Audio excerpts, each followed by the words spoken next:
Hey guys, I'm Chris. And I'm Mike. Welcome back to this week's No Limits, the Scot Harvath podcast.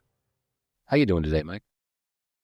I'm great. Didn't realize I'm going to have a surprise visit from the Furman family this weekend, so looking forward to that. Boom, baby.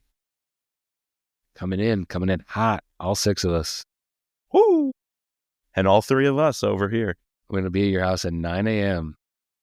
Hey, come on in. Tell Hopefully me whenever that's you're ready. okay with you. We'll make some espresso. We'll put out some bagels, and we'll have a day. There we go. You'll meet the baby.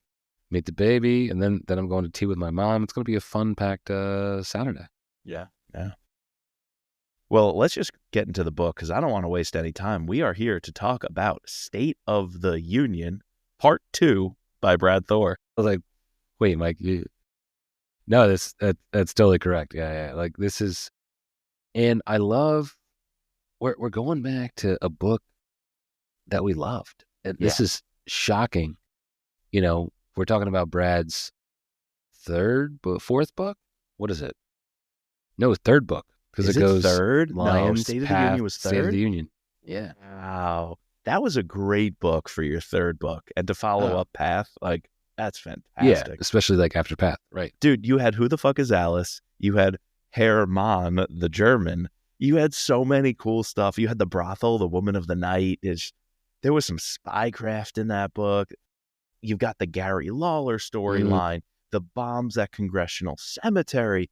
That book was firing, and the tactical nukes, and to have consequences of that.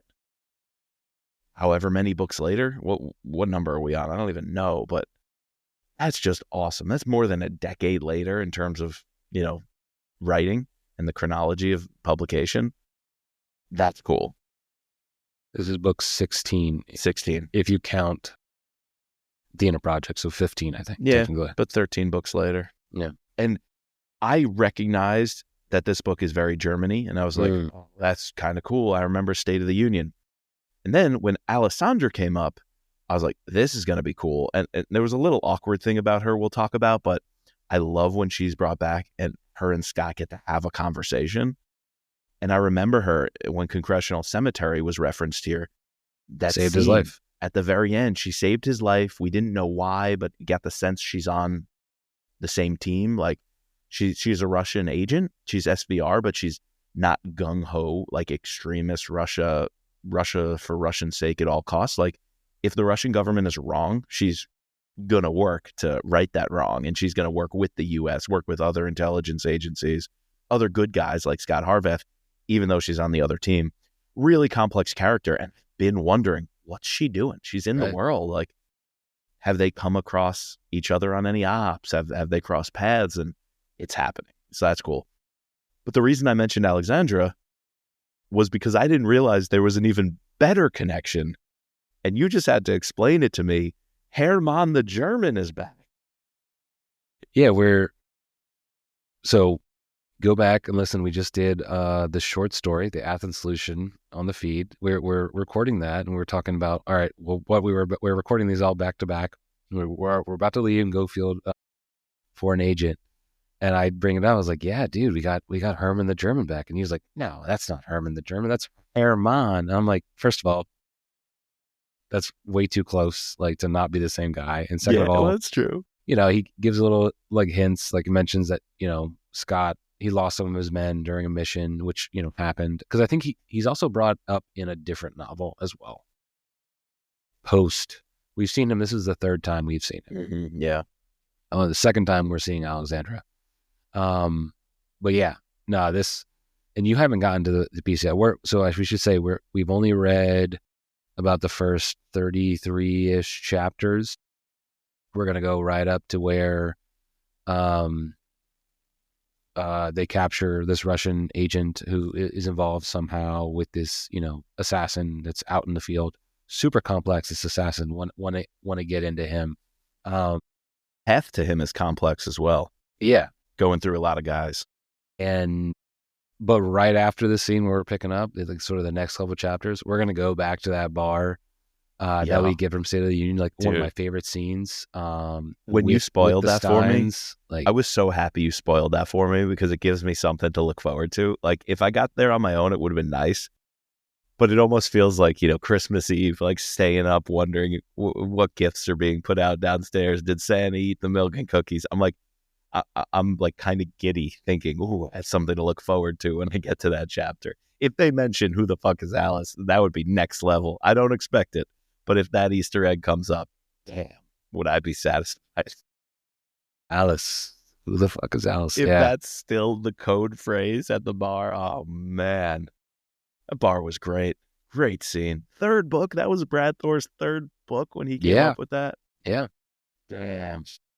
Dude. All right, but we dug into it a little bit because I was so confused about Herman the German, who now forever will be known as Hermann the German. And we kind of tracked it down to my confusion was due to the audiobooks. I think this is one of the biggest fails in terms of the audiobook not or misleading me that I've ever had because George Goodell recorded State of the Union and he called him Herman the German. Very clear English pronunciation. We knew he was a German character, but when he was referenced, it was Herman, Herman, which is the spelling of his name. In this book, Armand Schultz, who we've grown to love and always have, he says Hermann, which makes me think like that's probably the correct German pronunciation. Yet, how I heard that on an audiobook without seeing it written was Herr, Mr., Lord, Herr, Mr., Mann, Man or Mann. So just hearing the pronunciation Hermann, I'm thinking this is a different character, Mr. Mm. And the whole time I'm like, wow, this guy's a good operator. Wow, he has history with Scott. Oh, I feel like I should have seen this guy before. And you have.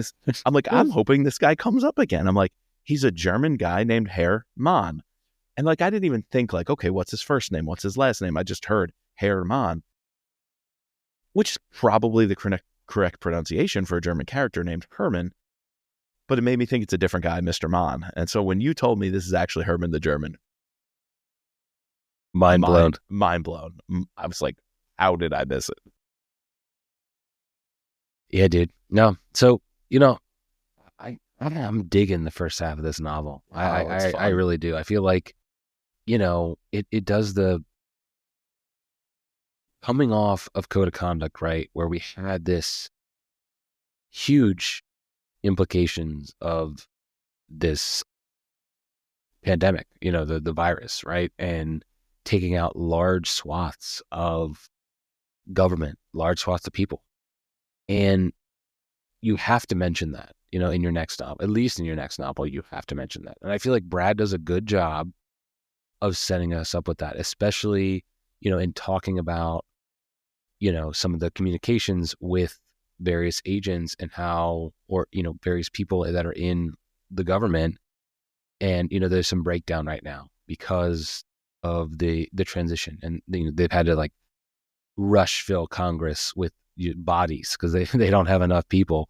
And so we're in this state of disconnect, and this leads to, one of the most epic failures of, I would say, of Scott's life, right? In the sense of he gets bad information that leads to the death of not only, this crew of, what are they, special activities group people within the CIA, but also, eventually the Secretary of Defense, right? Right. And it's right. He feels awful, like, and so you can kind of makes sense why.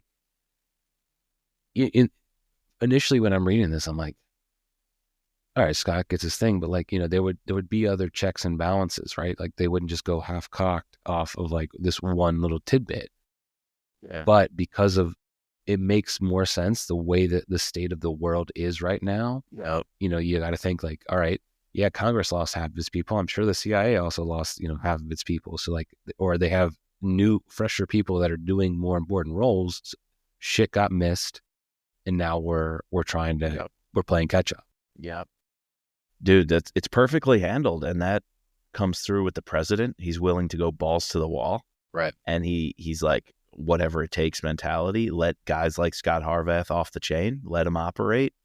Why a group like the Carlton Group would be given so much leverage, so much power to just kind of go do what they got to do is because, like you said, the state of the world and global politics. One other time that becomes very real is when Scott and Herman are just kicking back, having a drink. Like they already captured this one guy, had him tied up, and they're like, right now, there's not much we can do. And Scott's sitting there. He drains the bottle with him, and they're sitting by the fire, and he's like, the worst possible thing that can happen to me happened. I got played, and people died. Very important people. Operators died. Government officials died. I failed at my job, and they got me. It was my intel. I was running this doctor out of somewhere in North Africa, right? Wasn't Tunisia, Libya, Morocco. He was running this doctor, and the doctor was giving him intel. And I think it's from Alexandra. Someone with the Russians tell him, well, he was actually playing you. He's actually also working for the Russians, or at least working for this one Mavelsky guy. And the names, dude. So you're right. No, that's the one thing. This book has way too many. It has a lot of people up front. A lot of people. I would say, as good as this book is and how much I'm enjoying it, unfortunately, it's not perfect. And there's like a couple of glaring things. One of them is the names in the audiobook are hard to keep track of. They're very similar to other names we've had. They're very similar, obviously, to all Russian names. And there's a couple of the cover stories for this main guy, Sasha. He goes by some Islamic names, which, also get mixed in. So this book really should be read in print, I think, also with the Hermann, the German issue. And the other one, though, is we almost just keep going through bad guys. And this gets a little bit of the Brad Thor run-of-the-mill routine of Scott tracks this one guy, hits him in his house, gets intel, puts a plastic bag over his face, half suffocates him. He gives a name. Scott flies somewhere, goes after that guy, scouts out his house, scouts out his mansion, eventually gets in with the cool realtor plot, pretends he wants to buy the property, gets inside, he's doing some recon. Then he takes this guy, ties this guy up, puts him in the trunk. He's driving with this guy in the truck. That guy gives a name. That name leads to the next guy, who is a mobster in the Russian mafia, who also is third cousins of the prime minister. And now we got to get that guy. He seems to be the biggest fish, but I'm pretty sure now that we have this fish, he's going to give up somebody else. And we're just trying to get to this Sasha guy. And maybe this is how it really is. Maybe this is what the guys are up against is you think you've had a successful hit, a successful mission, you captured a dude, but he's just a cog in the wheel. He's not really the most important guy. And he can only give you this sliver of information, a name, an address. And you got to start over, the whole ball game starts again. And the intel guys got to rework everything. You got to retask operators on the ground. You got to move supplies, move manpower. And I just feel like I'm on like the 20th level of the video game, and I'm just like, get there already. Get to the big boss. Fight the big boss already. So as great as the story is, as much as I'm enjoying it, I kind of wanted it to get moving a little earlier, as opposed to, I got to keep track of this other guy who's connected to this guy. And I'm going to sound like a little bit of a hypocrite. Well, one, we've talked about abridged versions, and I actually stand by the fact that I've always said Brad Thor books actually might work well abridged. And I do think there's a couple of storylines here in the first half that could get cut. You could take, 5 hours of the audiobook we've read so far, and you could probably make it 3.5 and be all right. Like, be totally fine with the first half of the book. So that's one thing. But what I'm a little hypocritical on is I'm saying there's too many characters, yet I really, really like a lot of them, like Strobel and his wife. Yeah. I think that's super cool how we're led to believe that this assassin who's getting away with everything is flying undercover as a Lufthansa flight attendant, but he works very odd shifts and very odd hours and takes all this time off. And how is he getting this privilege? Well, there's a man on the inside being paid off to schedule them. And he actually doesn't work for the Russians. He's getting paid by the Russians, but he is doing it because he has cancer. He wants to set up his wife. Lou Gehrig, yeah. Yeah, he has Lou Gehrig's disease. That's right, not cancer. And he wants to set them up. So he's taking this money to do this Russian job without really knowing what he's doing, but he's secretly helping this assassin get around under the cover of a Lufthansa flight attendant. And then his wife is a cop, and we're going to use her very heavily in a scene. And even Herman the German's like, yo, you might want to hire her. She's pretty dope. Yeah. So like, I'm wondering if she's going to be around. So I like these characters, but you mix that in with like the 4 or 5 guys we've already had to track down, and it's almost just getting a little long in the tooth. Yeah. So for me, the thing that I'm most intrigued about is I love the whole assassin bit. I love getting his backstory. I This agree. idea of taking someone who, is able to blend into ISIS, would typically like, there would be a Chechen that's over there fighting Right. with, because obviously he's very Russian, or has this, Eurasian. He's a Russian Muslim. Yeah. That Central Asia kind of feel. A Dagestan, Chechnya. Yeah. Fits well in that environment and can infiltrate the ranks, but he's been radicalized because of this terrorist attack, and he despises them. ISIS. Yeah. And at the same time, he also despises America because he believes that America is not doing everything it can to, they're feeding this beast, and also like helping out or not taking down other places. And so executing these crazy plots, He's goading ultimately, us. like, that's going to be the main plot. We're like, I think we're right on the cusp of learning what the big next plot is. He just smuggled himself into the United States through that cool cave in Mexico. Yeah. But He's he's in the involved US. in 2 other crazy hits, right? Like involved in the hit on the Secretary of Defense in Turkey, involved in the hit on those operators. And what are they on the in the opening scene? Yeah, in the opening scene, Iraq. the border of Iraq. Yeah, that's a crazy scene with the barbecue and the steaks and the women coming over from the embassy. Yeah, dude. And the only reason they find them is because they find like a pink fuzzy phone case. Dude, that felt like 13 Hours or like one of those movies. Yeah. So I'm really digging. Great villain. But do you see what I'm saying? Like, I want more time with that villain because he's so good, and I want to spend more time in his head because it's so good, instead of with these other 3 clowns or bozos we got to track down. Out of the 3 people, right? We went from Strobel to this, what is it, Eichel guy, Eichel or something, to then the rich guy in the house. Mavels. I had to write down these names. I got it somewhere. Mikulski? Where the hell is Mikulski?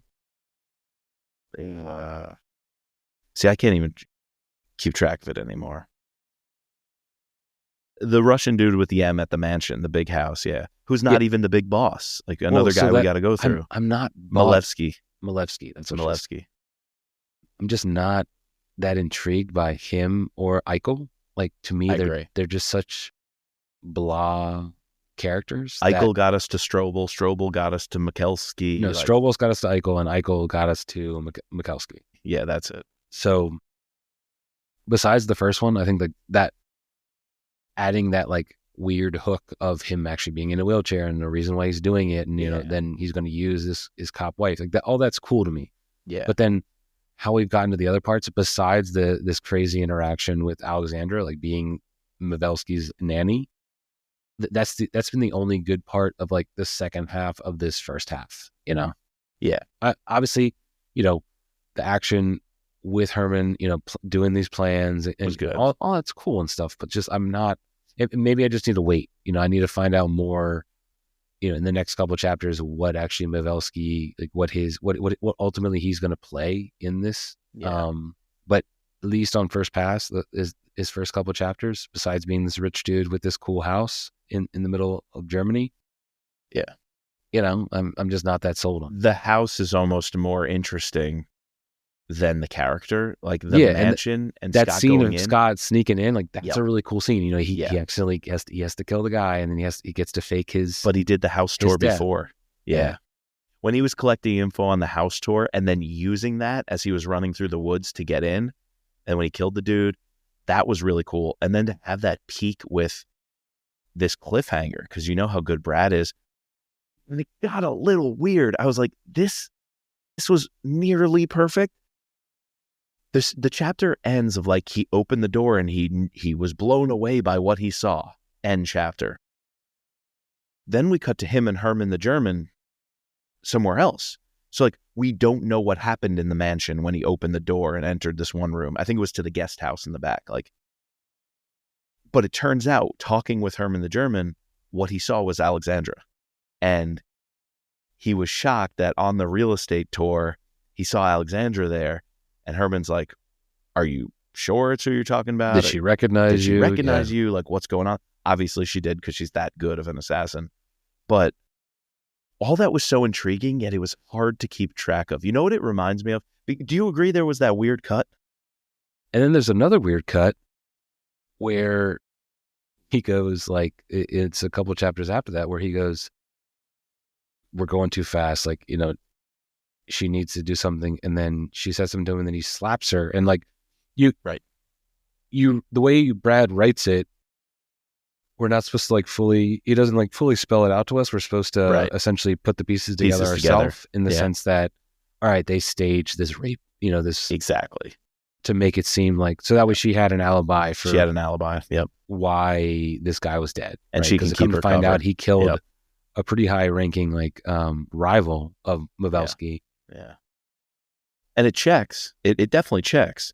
Yeah. But when he slaps her, it's like you got to kind of do the work to put it together. And if you're not paying attention, you might just read that and be like, what the hell's going on in this book? Is it amateur hour? Does this author even realize like this makes no sense?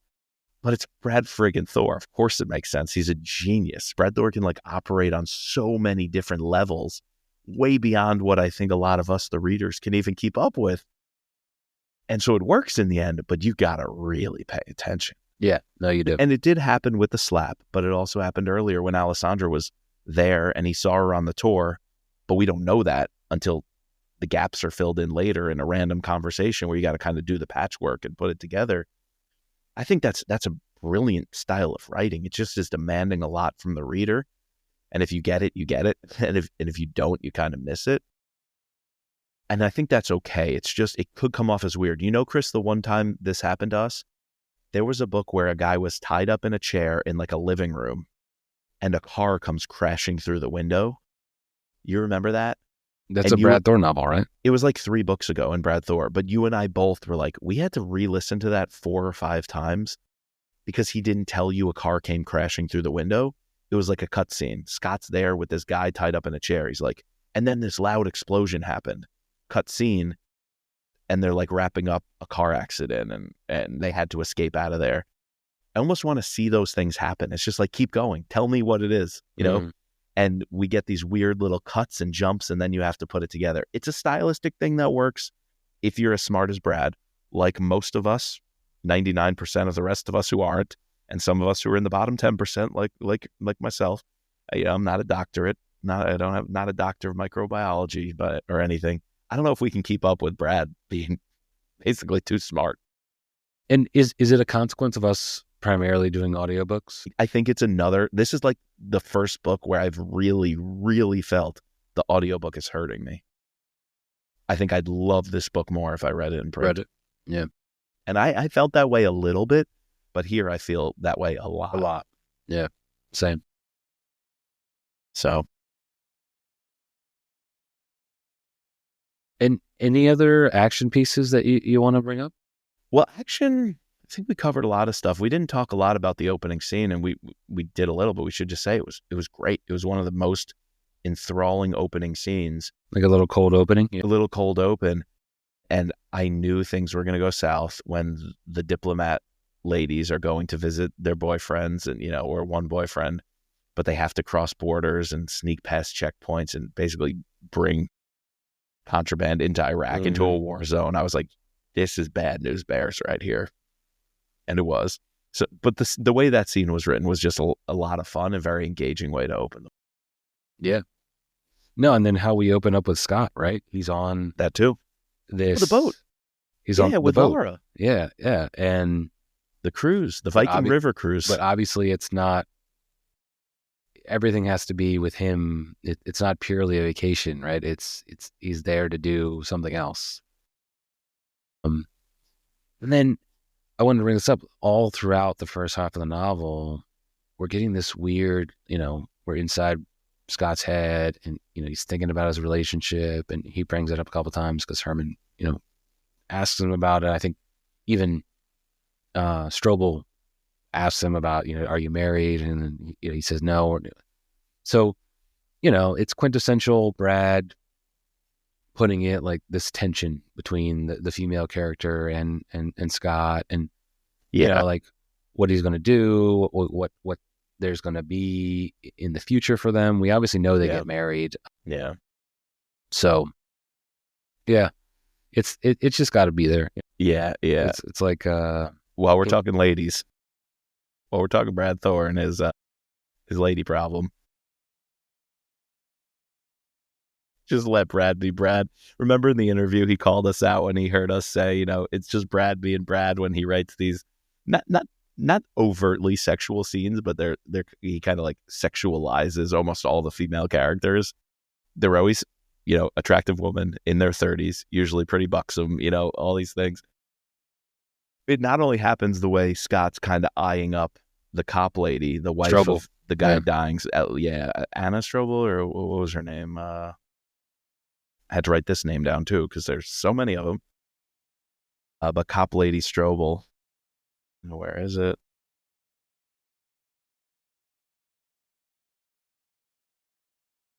What was her name? Isn't it Anna? Anna. It is Anna Strobel. Yeah, So she's very attractive. Scott, in the back of his mind, is like, I love Laura. I feel I shouldn't be thinking this way. But of course, it had to cross his mind, just being real.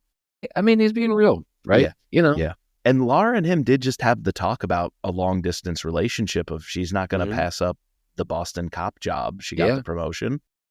He's not going to be able to do his work and settle down outside of DC. He's got to be present. And that conversation was definitely not I don't know if this is going to work. It was we're going to make this work. It's just going to kind of suck and be a little different. Yeah. And Scott eyeing up this other lady is like the consequence of that's going to suck the long distance thing because I'm still going to see all these other people in my operator world who are fucking, drop dead sexy assassins. But he still loves Laura even though he's not going to be with her physically. Anyway, all that happens, but then another lady comes in. So it's like the third lady of this book we're meeting who every time is like, oh, she's really attractive. It's the chief of staff to Senator Wells. Yeah, we haven't talked about the whole political story yet. So I want to get to the senator because it's so Flynnian. Like I'm getting Vince Flynn vibes. Like the rare time where Brad Thor does a corrupt politician, senator on the Hill, somebody, he does it so well. It almost makes me think I'm reading a Vince Flynn novel, and that's happening here. But before we totally get to him, his chief of staff, of course, is very attractive. She uses her skill set, let's say, to her advantage. Infiltrate the CIA. Exactly. She even is listening in on that one guy she sleeps with. She's getting intel, passing it to the senator. Like all sorts of stuff is going on. But Brad Thor just writes this gem of a line. And he's done it before when he introduces the ladies, but this one might take the cake. It's a zinger, dude. Rebecca was his hard-bodied, big-tittied golden calf. I swear to you, dude, that's a quote. That is a direct quote. Hard-bodied, big-titted, golden calf. Is that not one of the best lines you've ever read? Oh, man. Yeah, I mean, it's just let Brad be Brad, man. He heard the last time we said that. Just let Brad be Brad about that lady in Code of Conduct in the African jungle trying to seduce Harvath. I hope he hears this one because that line is golden. On the next book, on Edge of Honor, you know how they always put like quotes by other authors like riveting, amazing, edge of your seat suspense. They should just put on the cover of Edge of Honor, hard-bodied, big-titted golden calf as a quote. Yeah, you put that on the cover, you're going to attract a whole different demographic to this genre. Also, I had to catch myself because the guy she's sleeping with, his name is Brendan Kavanaugh, and I'm like, I like beer. Wait, did he I'm thinking that one of the Supreme Court justices is named Brendan Kavanaugh, and I'm Brett like, Kavanaugh, yeah. Brett Kavanaugh. It's a But little yeah, too close. a little He's too the I like close. beer guy, right? Yeah, I like beer. My God. Yeah. Where are we even going with this right now? No, so talking about the senator, Yeah. and Yeah. it's playing up to be this, he's this rising star trying to mess with the incumbency. Again, the president is in this state of, change, in this state of, coming out of the pandemic, not a pandemic, but coming out of this virus, this catastrophic event, and he sees an opportunity to attack, and he's going to do anything to get there. And I like having this edge there, very Flynnian. Yeah. Very Flynnian. Yeah. So kind of on the political note, what did you think? Probably my least favorite part of this first half, President, the speech. was the whole Situation Room stuff. Yeah, exactly. Yeah. We've gone on this diatribe again. We don't have to, go listen to our rant, not ours, but mainly Mike's rant during, I forget whether it's the Last Patriot or the First Commandment. One of those. Yeah, it was the Thomas Jefferson book. That was the Last Patriot. Yeah, it was definitely that one. And obviously it's something that still, how many books after the Last Patriot, this is something that Brad still is convicted. See, you got to kind of give it to him there. He's not a flip-flopper, but there's some growth. No, there's some growth, because what I was very upset about in some of those earlier books, and I called it out, was that the commentary around the motivations of characters was just simply Islam is corrupt, Islam is bad, there's only good and bad, and most of them are bad. It was that kind of talk. It was that kind of rhetoric. I'll call it rhetoric. It was just inflammatory rhetoric that didn't really serve much of a purpose. The last few Brad Thor books, it's been this discussion of Islamism or Islamists as the problem. And I think that was an important shift that Brad made, and I'm glad he made, to the fundamentalists are the ones who want to reform society according to their beliefs. And Brad is describing it correctly, that they're saying their version of Islam is the correct one. It's the only one. And they're willing to use violence and terrorism to force others to do it. And I think there's a big difference between, earlier it sounded like he was attacking the doctrinal beliefs of people who follow Islam, and now he's attacking the political philosophy of people who are Islamists, who want a government and political structures to be Sharia law. And I think there's a big difference between the two. One's a political philosophy, and one's, the spiritual convictions of individual people in their lives. And I don't think we can always equate the two. There's clearly overlap, but we can't always equate them. So he's very much calling out what I see as a political philosophy guided by fanaticism and religious extremism here. I think that's the right way to handle it. But I still have an issue with something about that Situation Room. And they bring up the Sykes-Picot Agreement. So this is grounded in real history, and it is true. A lot of the issues of the Middle East and a lot of what would spur modern day terrorism has roots going back to the colonial era and pre-colonial. The Brits fucked us. That's true, but also the Ottomans. So the Ottomans were the first to kind of envision this caliphate that will be the whole Levant and the whole area unified. And they want to revive that today, but the Brits and the French believed that they can cause instability by carving that up, drawing arbitrary borders, taking different lands as colonial possessions. And so the Sykes-Picot Agreement is like, this is grounded in real history. It was an attempt to undo the Ottoman Empire's unifying of the tribes of the region and split them along nonsense, not even ethnically correct zones, if you will. The Sykes-Picot Agreement literally had zones of occupation and modern day borders like Jordan, like Israel, Palestine, Lebanon, Syria. Those borders are nearly directly related to French and British colonial carvings that had nothing to do with the ethnography of the land. And the president wants to undo that. I didn't see the purpose in the president going, we're going to pull the Sykes-Picot Agreement And I don't know what he meant by that, because Yeah, it's not something you I pull. wanted to ask you about that since you are the geography teacher. Like, so his idea is to It wasn't give like a convention. It's not like the Geneva Conventions or anything. give ISIS what they want. Like, that's what he says. And then he says, give ISIS. And so Sasha is goading us into bombing the shit out of ISIS because he wants us to destroy ISIS.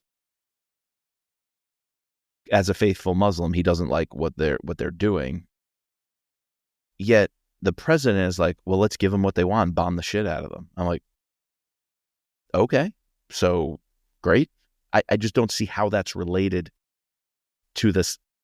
And he says we're going to undo the Sykes-Picot Agreement. Like, that doesn't matter. It's not an agreement you undo. It was colonial power saying what they're taking, and it created borders that still exist today. Are you now all of a sudden saying I'm going to lift the Jordanian, Israeli, Syrian border? Like, what does that even mean? I'm going to lift the Iraqi border? Like, I don't know what you're talking about. You don't just undo those things and announce it to the world. Yeah, he has no right or power or means to do that, right? And it doesn't even matter, because if you come out and say, well, all the borders and the land you guys are fighting over is based on some bunk agreement between colonial powers, and they just wanted to carve you up and take you as their possessions, and so you don't need to have the borders you have today. Everyone would just go, yeah, we know it's fucked up because of the Brits and the French. So what? So it doesn't change anything right now. Like, it is what it is right now. Whether it would be like America declaring racism is real, and like, colonialism screwed things up, and everyone just sitting there like, duh. Like, okay, I'm glad you finally caught up with everything. Yeah. That I don't know. Something just about that whole scene just didn't make sense. And it was supposed to be this. I know it was supposed to be this culminating scene with like this showing the powerful president, right? Yeah, and it just didn't hit. But then they actually bombed. Like, it was two or three lines of like, all these fighter jets did this blitzkrieg bombing campaign, and in the Gulf and in the Red Sea, we launched these attacks. And I was like, so we just, in a matter of minutes, bombed the shit out of multiple countries in the Middle East, and we just move on, and the book just keeps going. Yeah, no, we don't even go back to Washington. We don't go to any embassies. We don't hear from any diplomats. We don't know what's going on at state. We don't know what's going on the ground in these countries. It's just like, let's go back to Germany and see what's going on. Like, how do you write a scene that's a massive, massive bombing campaign? It's probably light years more than like the Gulf War. Yeah, that's what I was thinking of. It's like you take the whole Gulf War of the 90s and like condense it into like a 3-sentence scene in the book, and then just move on. Yeah, that was the strange part about that.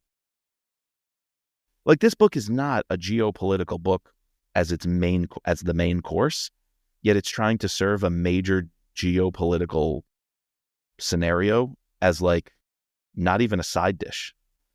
Like, put the corn nuts out, and like that's all it is this tiny little like. But I guess it's not the main course. I guess that's what this assassin is ultimately trying to do, right? He's trying to goad us into doing something that would destroy us. Because we just radicalize more people, and so exactly destabilize the region even more, undercuts our interest. The beast. Yeah. But what's the president's plan when he says, well, let's walk right into that trap. Let's give them what they want. Yes, yeah, it's unfinished. We needed to go back. That's got to be explained. Yeah. Hopefully it is. Hopefully it is. It's got to be explained. The president has to have the next move. It's just, I don't know why you would do that so quickly. I'm not seeing what that move is. That's cut out. Give more. If you're going to do that, give more page time to it. Give more page time to Sasha. Give more page time to that stuff and the whole geopolitical intrigue and what's going on at State, Department of Defense, and the Situation Room. And give a little less time to bopping around across Germany to these different guys. Yeah, I agree. So, just a little unbalanced. For being a great book, a great story, really enjoying it, it's a little unbalanced. No. Yeah, I agree. Anything else you want to touch on in the first half of Foreign Agent? Well, I had a whole quote here pretty much about what we were just talking about. It has a lot of the Islam stuff, but okay, here's a good way to sum up kind of what we were just saying, right? Like, this level of writing, I really loved, and I want this to come out more because listen to how good this is. It's like the philosophical backdrop of that chat. So if the chat didn't come off that great, but here's how Brad Thor contextualizes it. It's about evil, good and evil. It was because evil was incapable of creating anything. It only destroyed. And beauty, being the ultimate creation, was prized and desired by evil above everything but power. Beauty was a prize, a pet, an illusion, meant to fool the rest of the world into believing evil was something else. It was why truly evil men craved it. It was an addiction that radiated from the very center of their dark souls. Like, there's some pretty cool thoughts behind that, but does it relate to the plot all that directly? Yeah. Like, I mean, that it's could, very, very intense, right? it's very very deep. intense, very poetic. Yeah. It can inform a lot of what's going on behind the scenes, but I don't know if it's directly connected. It just kind of was an isolated passage hanging out there. Yeah. I mean, but does that tie into, Sasha's backstory? Exactly. And the backstory stuff was fun.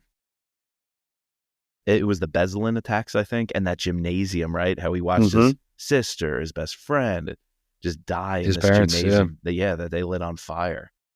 And he remembers the rafters falling down and the smell of burnt flesh. Like, that's going And to be motivating. that's why he's claustrophobic from being in that gym for so long. Exactly.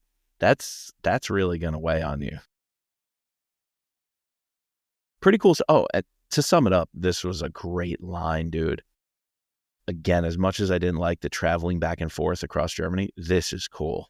And it opens a chapter. You could open a book with this one. From Frankfurt, it was a 5-hour drive. 9 if there was traffic. Harvath did it in 4, and he did it with a body in the trunk.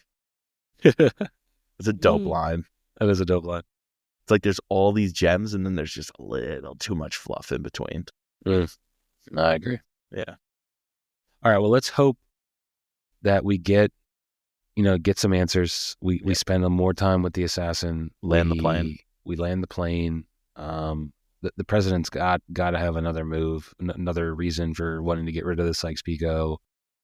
Yeah, a lot of loose ends, and not quite the novel that's, we've had other novels that are clearly first book, or first part, then we transition to the next. Here, I can't quite see where we're going. So, yeah, maybe they'll be bridged really well, or maybe it's like a whole new book begins. I don't know what I'm going to get in part 2.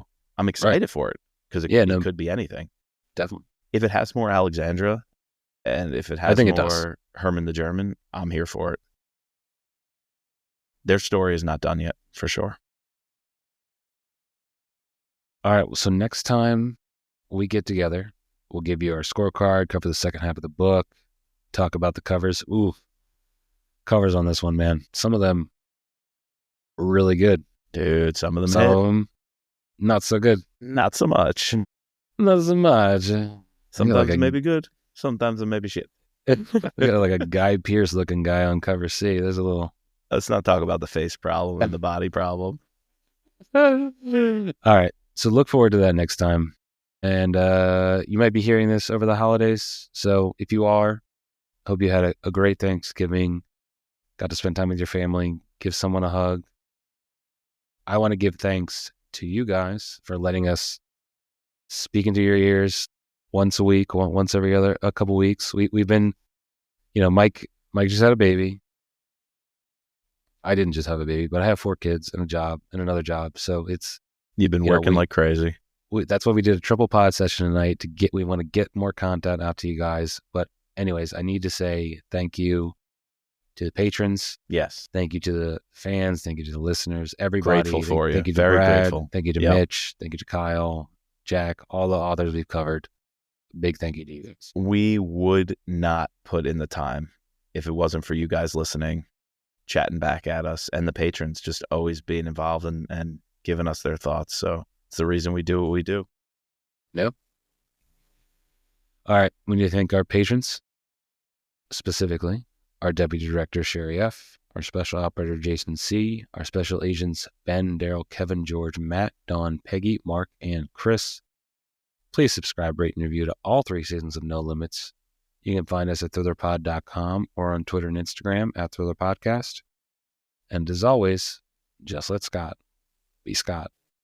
Just let the hard-bodied, big-titted golden calf be the hard-bodied, big-titted golden calf.